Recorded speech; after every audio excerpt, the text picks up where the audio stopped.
আমার নতুন একটি ব্লগে আপনাদের প্রত্যেককে স্বাগত জানাচ্ছি। এখন বাজে সকাল 11টা। আমার সকালে ঘরের কাজ কমপ্লিট করা হয়ে গেছে, আর তারপর চলে এসেছি বাগানে। এই যে মাটি তৈরি করলাম, মাটি কালকেও খুঁড়ে রেখেছিলাম, আজকে একটু ভালো করে খুঁড়লাম, এর জন্য ব্লগ শ্যুট করতে লেট হয়ে গেছে। এখানে লাগাবো পালং শাক, আর এই যে পুরোটা মূলো ছিল, মূলো ভালো হয়নি। এই যে খানিকটা মূলো রয়েছে, ওপাশটা রয়েছে পালং শাক, আর ওই দিকে দেখেছেন সিম গাছ রয়েছে, ভিজিয়ে রেখেছিলাম আমি পালং শাকের বীজ। এবার বীজগুলো ছিটিয়ে দেবো, দিয়ে একটু জল দিয়ে দেবো।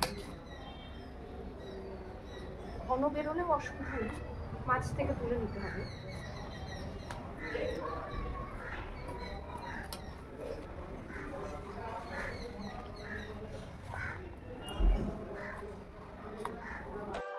এবার একটু সবজি তুলে নিই।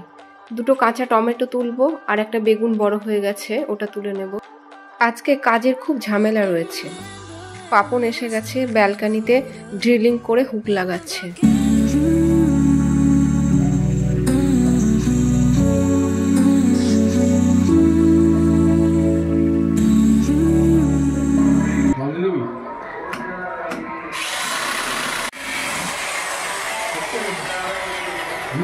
দুপুরে রান্না কমপ্লিট করে নতুন এক অতিথিকে খাওয়াতে যাচ্ছি। এই যে দুধ ভাত দেখে নিশ্চয়ই অনুমান করেই নিয়েছেন যে কে হতে পারে। চলুন দেখায়। বাবা আবার তার জন্য একটা নতুন ঘর বানিয়ে দিয়েছে। ও বলছে এত ঠান্ডা মা কি করে থাকবে বাইরে। পড়া ফাঁকি দেওয়ার ওর এক বাহানা হয়েছে। বিল্লু, হ্যাঁ বিল্লু আয়।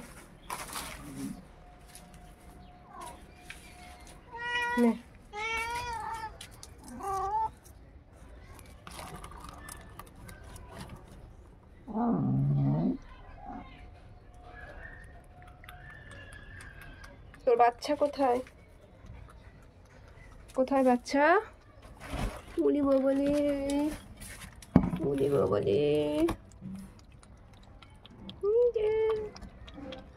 আজকে দুপুরের খাবার খেতে খেতে প্রায় 3:30 বেজে গেছে।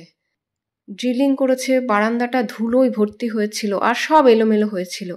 এগুলো সব পরিষ্কার করলাম, আর এই টবগুলো আবার মাটি ভরে এই গাছের চারা বসিয়ে হ্যাং করলাম। দেখুন কেমন লাগছে। ব্যালকানিটা ডেকোরেশন করব, এটা আমার অনেক দিন আগে থেকেই প্ল্যান আছে। এখন তো হলো না, পরে আস্তে আস্তে করা যাবে। আসলে আমরা লোয়ার মিডিল ক্লাস ফ্যামিলিতে বিলং করি, তো আমাদের শখ থাকে, প্ল্যানিং থাকে, কিন্তু এক্সিকিউট করতে প্রচুর সময় লেগে যায়। যাই হোক, আস্তে আস্তে হবে, আর কি করা যাবে। দেখুন, আমার তো বেশ ভালোই লাগছে। আপনারাও কমেন্ট করে জানাবেন কেমন লাগছে বারান্দাটা।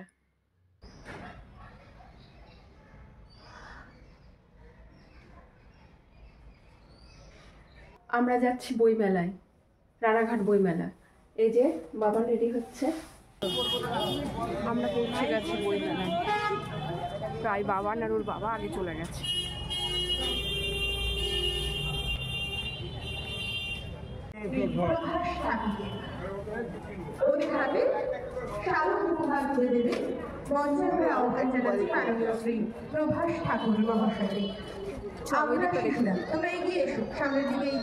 এই মেলাতে প্রতিদিনই সাংস্কৃতিক অনুষ্ঠান চলছে। শাহরুখ, সকলকে অনেক অনেক ধন্যবাদ। এবার বুক স্টলগুলো দেখায়। যে নজরুল মঞ্চ থেকে দু একজন বাড়ি চলে গেলে তারা গিয়ে ওই নজরুল মঞ্চের কোনো একটা আসলে বসে অনুষ্ঠান দেখে। এইটা ইকাসের অনুষ্ঠান। তাহলে ইকাসের অনুষ্ঠানে আমি বলছি বিপুল জনসমাগম সমস্যা হবে। এই সময় কিছুটা কথা বলে হবে। ইকাসের সেই ইকাসের সুযোগ করা যায়, তার বন্ধুবন্ধী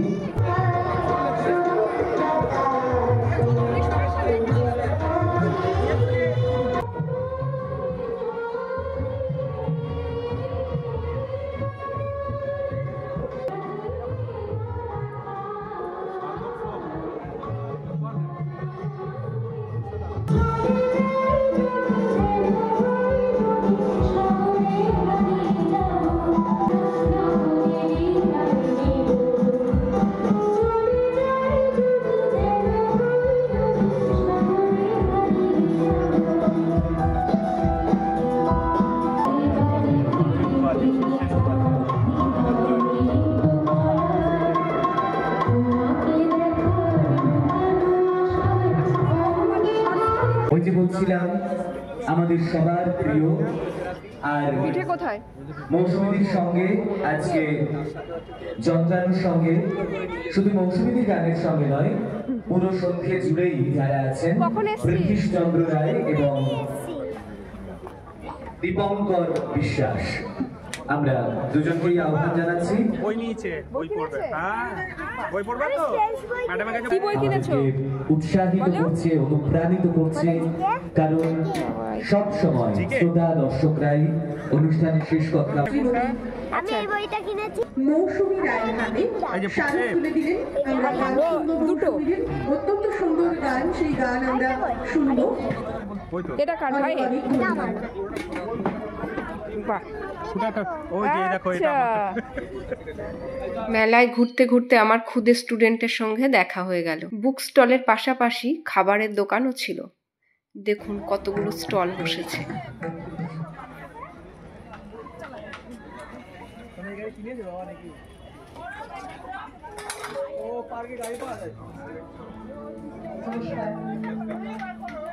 আমরা মেলা থেকে বেশ খানিকক্ষণ হলো ফিরেছি। রাতের খাবার খেয়ে নিলাম, তাড়াতাড়ি বিছানায় উঠে গেছি। দেখুন, কারণ বাইরে যা ভীষণ ঠান্ডা আজকে, আর ভাবলাম যে কি কি বই কিনেছি আপনাদের সঙ্গে শেয়ার করি। এই বইটা আমি অনেক আগে থেকে খুঁজছিলাম, আলালের ঘরের দুলাল, প্যারিচাঁদ মিত্রের। আর নিয়েছি সমরেশ মজুমদারের কালবেলা। আর একটা পুরনো বই পেয়েছি, দেশ পত্রিকায় এই গল্পগুলো প্রকাশিত হয়েছিল। পুরনো বই স্টলও ছিল, অনেকগুলো পুরনো বই স্টল ছিল। এটা একটা গল্পের বই, ছোট গল্পের বই। বইয়ের স্টল খুব বেশি ছিল না, আবার স্টকও অনেক কম ছিল, তা সেরকম মনের মতো পেলাম না। যে কটা পেয়েছি সে কটা নিলাম। আর বাবান কিনেছে শার্লক হোমস, ও একটা বই কিনেছে।